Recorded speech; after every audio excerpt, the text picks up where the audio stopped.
எத்தனை சோழ வேஷம் ஆடிருக்கோம், எம்மான் தலை வேஷம் ஆடிருக்கோம், எத்தனை துரியோகம் ஆடிருக்கோம், எத்தனை மேம் ஆடிருக்கோம். வந்து வீட்லயே விட்டுட்டு தான் ஃப்ரெண்ட்ஸ். எல்லாத்துக்கும் காரணம் நான் மட்டும் தான் ஃப்ரெண்ட்ஸ். ஆடு ஓட்டி போய் வந்து கரெக்டாக மணி 4:30 ஆகுது. அம்மா வந்து சீக்கிரம். ஹாய் ஃப்ரெண்ட்ஸ் நம்ம வீட்டுக்கு யாரெல்லாம் வந்துருக்காங்க தெரியுமா? சர்ப்ரைஸாக வந்து பார்த்தீங்கன்னா நம்மகிட்ட சர்ப்ரைஸ் கொடுத்துருக்காங்க எனக்கும் உனக்கும். நான் எதிர்பார்க்கவே இல்லை. எனக்கு மட்டும் அப்படின்னு பார்த்தா அங்கே அம்மாகிட்டே அப்படி தான் சர்ப்ரைஸ் கொடுத்துருக்காங்க. அப்படி யார் வந்திருக்காங்கன்னு சொல்லி பார்த்தீங்கன்னா நம்ம வீட்டுக்கு ஃபர்ஸ்ட் டைம் வந்து பார்த்தீங்கன்னா தாத்தா வந்திருக்காரு. ரம்யா வந்து பார்த்தீங்கன்னா இதுக்கு முன்னாடியே வந்திருக்கா. பட் அவளும் வந்து பார்த்தீங்கன்னா சர்ப்ரைஸாக வந்திருக்கா.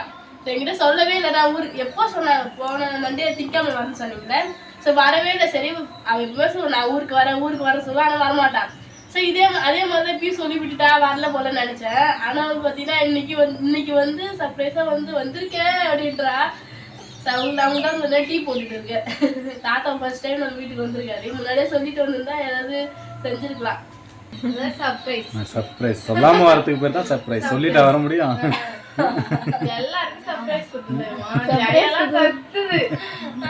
அதனால 3 மணிக்கு சாப்பாடு போடுறேன். சொல்லிட்டு வந்தா தானே அதுக்கு ஏற்ற மாதிரி சாப்பாடு ரெடி பண்ணுவாங்க. நான் வீடியோ எடுக்கதா இல்லை என்ன பண்ணுறது ஒன்றும் செல்லியா கையில் வாசலில் பெருகிட்டு இருக்கும்போது 2 பேரும் வந்து பார்த்தீங்கன்னா வண்டியில் வந்து இறங்கினாங்க. ஸோ வந்தது தான் சர்ப்ரைஸாக வந்துட்டாங்க. எனக்கு ஊருக்கு போவீங்க தெரியலையே.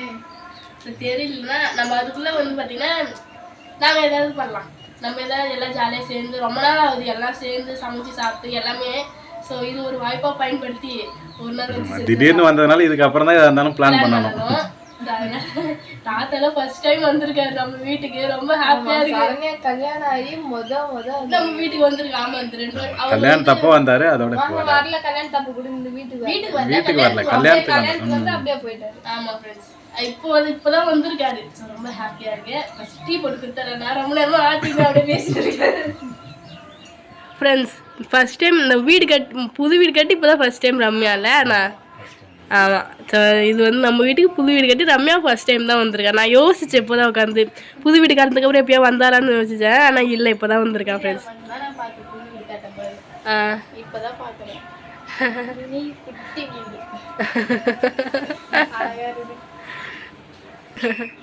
ஸோ தாத்தா எல்லாம் இங்கே வந்து உட்காந்துட்டாங்க. உள்ளே தான் உட்காந்துருந்தேன். நான் டீ போடுறதுனால என்கிட்ட கதை பேசுறதுக்காக வந்து எல்லாம் வெளியில் உட்காந்துட்டாங்க ஃப்ரெண்ட்ஸ்.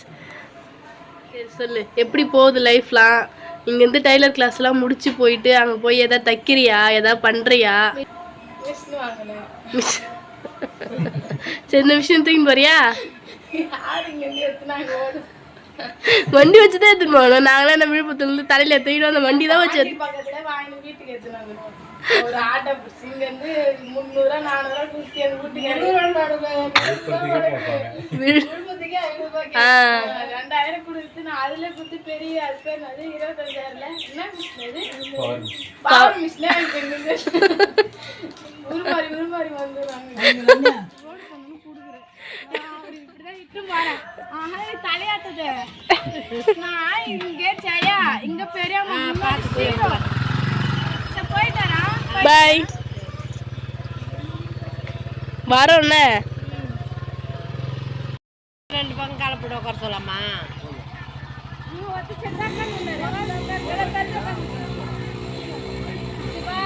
பாய். எங்கே கிளம்பிருக்கோம் சொல்லிட்டு பார்த்தீங்கன்னா நேற்று வந்து பார்த்தீங்கன்னா வீட்டுக்கு வந்து ரம்யா தாத்தாலாம் வந்திருந்தாங்க. ஸோ இன்றைக்கி வந்து பார்த்தீங்கன்னா நாங்கள் வீட்டுக்கு தான் போகிறோமே. அம்மா வீட்டுக்கு போயிட்டு அப்படியே அம்மா பாப்பாலாம் கூட்டிகிட்டு தாத்தா வருவாரான்னு தெரியல. தாத்தா வந்தாரா தாத்தாவை கூப்பிட்டுட்டு கோயிலுக்கு போகலான்னு சொல்லிட்டு தான் ஃப்ரெண்ட்ஸ் கிளம்பியிருக்கோமே. எந்த கோயிலுக்கு போகிறோன்னு சொல்லிட்டு பார்த்தீங்கன்னா இன்றைக்கி வந்து சனி பெயர்ச்சியாம். ஸோ எல்லா ராசிக்காரங்களுமே வந்து பார்த்தீங்கன்னா சனி பகவானோட கோயிலுக்கு போகலான்னு சொல்லிட்டு சொல்லியிருந்தாங்க. போயிட்டு விளக்குலாம் போடணும்னு சொல்லியிருந்தாங்க. ஸோ அதுதான் வந்து பார்த்தீங்கன்னா கிளம்பியிருக்கோமே. போகலாமா? போகலாம் வாங்க. அது இல்லாமல் சனி பகவான் கோயிலுக்கு இப்போ தான் ஃபர்ஸ்ட் டைம் போகிறேன். கோயிலுக்கே வந்து போகிறோம். எங்கன்னா என்ன வருது கல்பட்டு. நம்ம ஏரியா சைடு வந்து கல்பட்டு பக்கம் கொஞ்சம் பிரம்மாண்டமா நடக்கும். கொஞ்சம் பெரிய கோவில் சிலை இருக்கு. 21 அடி. இப்போ கேள்விப்பட்டேன். போய் பார்த்தா தான் தெரியும். முக்கியமாக வந்து பார்த்தீங்கன்னா காகம் மேலே வந்து உட்கார்ந்துருக்கணும். வாகனமா வச்சிருந்தேன். ஸோ அதனால வந்து பார்த்தீங்கன்னா கோயிலுக்கு போயிட்டு வரலாம் அப்படின்னு சொல்லிட்டு கிளம்பியாச்சு. ஏன்னா ரொம்ப நாள் ஆகுது ரம்யாக்குள்ள கோயிலுக்கு போயிட்டு. போகலாமா? சரி போகலாம். சரி வாங்க போகலாம். வீட்டுக்கு வந்துட்டோம். ஸோ சந்தியாக்கா எல்லாருமே வந்து பார்த்தீங்கன்னா போகிறோம். நாங்கள் வந்து பார்த்தீங்கன்னா 3 மணிக்கெலாம் வந்துட்டோம். ஏன்னா 3 மணிக்கு போகலாம் சொல்லியிருந்தாங்க. 3 மணிக்கு வந்தோம். இங்கே வந்ததுக்கப்புறம் வந்து பார்த்தீங்கன்னா மணி ஆகுதுன்னா 4:45 ஆகுது. 4:45 ஆகுது. இன்னும் கிளம்பி தான் இருக்காங்க அம்மா எல்லாமே. நாங்கள் வந்ததுக்கு அப்புறம் ஜெயஸ்ரீ ரம்யாலாம் குளிக்கவே போனாங்க. இப்போ தான் குளிச்சுட்டு கிளம்பி ஒருத்தவங்க வந்துட்டு இருக்காங்க. போகலாமா? போகலாங்க. போகலாமா? போகலாமே. கிளம்பியாச்சா? உங்களுக்காக தான் அங்கே எல்லாம் வெயிட்டிங். எல்லாம் ரோட்டுக்கே போயிட்டாங்க. இன்னும் வீட்டு வாசலில் விட்டு கூட நான் இல்லை. தாத்தாவை வந்து வீட்லேயே விட்டுட்டு தான் ஃப்ரெண்ட்ஸ். எல்லாத்துக்கும் காரணம் நான் மட்டும் தான் ஃப்ரெண்ட்ஸ். ஆடு ஓட்டி போய் வந்து கரெக்டாக மணி 4:30 ஆகுது. அம்மா வந்து சீக்கிரம் கிளம்பிட்டாங்க. இவங்க பின்னாடி நிற்கிறாங்க பாருங்க 2 பேர். அவங்க தான் வெரி லேட்டு. ஒரு மேக்கப் இல்லை மேக்கப் பண்ண ரைட்டு. ஆனால் நான் வரும்போது எல்லாம் வந்து கிளம்பினாங்க ஃப்ரெண்ட்ஸ். நான் வந்து லேட்டாக தான் வந்தேன். லேட்டாக வந்தால் அரைக்க வர குளிச்சு தலை கூட கிளம்பி முதல்ல பொண்ணு அப்படி சூப்பராக கிளம்பி. ஐயோ முடிய பார்த்தியா? போலாமா? சரி வாங்க. விளக்கு வாங்கியாச்சு. கருப்பு திரிச்சல் போட்டு தான் விளக்கு ஏற்றணுமா ஃப்ரெண்ட்ஸ். அதனால கருப்பு திரி போட்டு விளக்கு வாங்கியிருக்கோம். ஏற்றலாமா? ஆமாம் நிறைய பேர் வருங்க ஃப்ரெண்ட்ஸ் ஏற்றிட்டு இருக்காங்க. ஸோ நம்ம தான் ஃபர்ஸ்ட்டாக வரும்போது நிறைய பேர் இந்த மாதிரி வந்திருக்காங்களா கோயிலுக்கு. ஆமாம் சரி வாங்க போய் விளக்கு ஏற்றலாம்.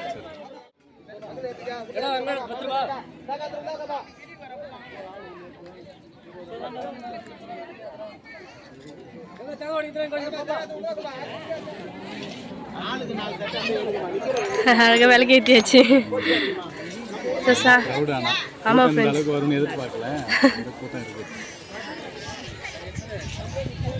நெக்ஸ்ட் சாமி போய் பார்க்கறது தான் வேலை.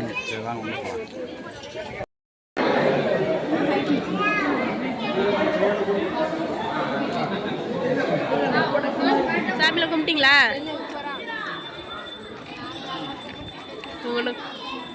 பெரியமாலாம் ஃப்ரெண்ட்ஸ் வந்துருக்காங்க. ஆமாம்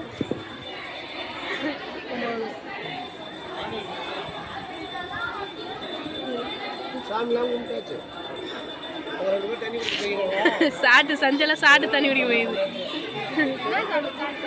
தெரியல அவர் மட்டும் எதோ பிரசாதம் போட்டாங்க போல இது.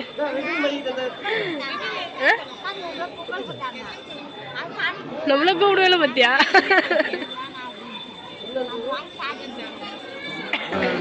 ஃப்ரெண்ட்ஸ் சந்தியாவுக்கு மட்டும் வந்து பார்த்தீங்கன்னா சாப்பாடு கிடைச்சிருக்கு. ஏது எங்களுக்கு ஒரு வார்த்தை கூட கூப்பிடல. வாங்க சாப்பாடு.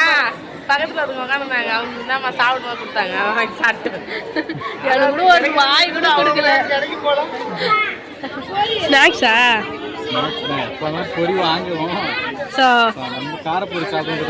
எனக்கு ஆசையாக இருந்தது காரப்பொரி சாப்பிடணும். சொன்னா காரப்பொரி வாங்கியாச்சு ஃப்ரெண்ட்ஸ்.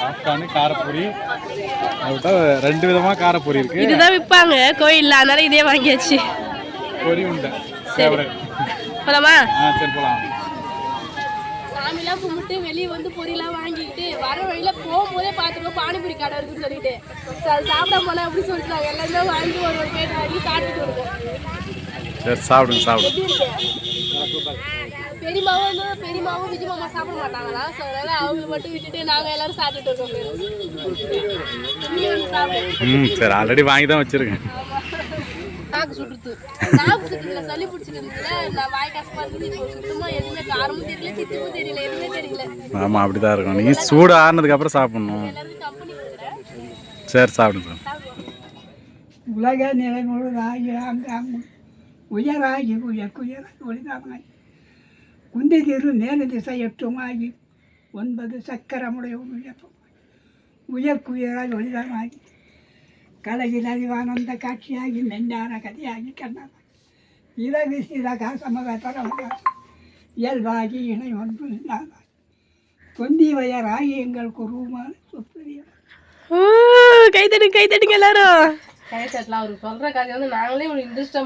ரொம்ப நாள் ஆகுது இல்ல தாத்தாட்ட கூத்து பாட்டுலாம் கேட்டு இந்த மாதிரிலாம் கேட்டு ரொம்ப நாள் ஆகுது. ஸ்டார்ட் கூத்து பாட்டு. தாத்தா சூப்பரா பாடுவார் தெரியுமா எல்லாத்தையும். எத்தனை சோழ வேஷம் ஆடிருக்கோம். எம்மான் தலை வேஷம் ஆடிருக்கோம். எத்தனை துரியோகம் ஆடிருக்கோம். எத்தனை மேம் ஆடிருக்கோம். ஆடி முடிஞ்சு போய் சம்பளம் எல்லாம் ஆடி ஆடி தான் உனக்கு பல்லுலாம் கொட்டி போச்சு தாத்தா. கட்டியோட தான் மனுங்க அப்படிலாம் சொல்லக்கூடாது. வந்து எமோஷனல் ஆயிட்டியா?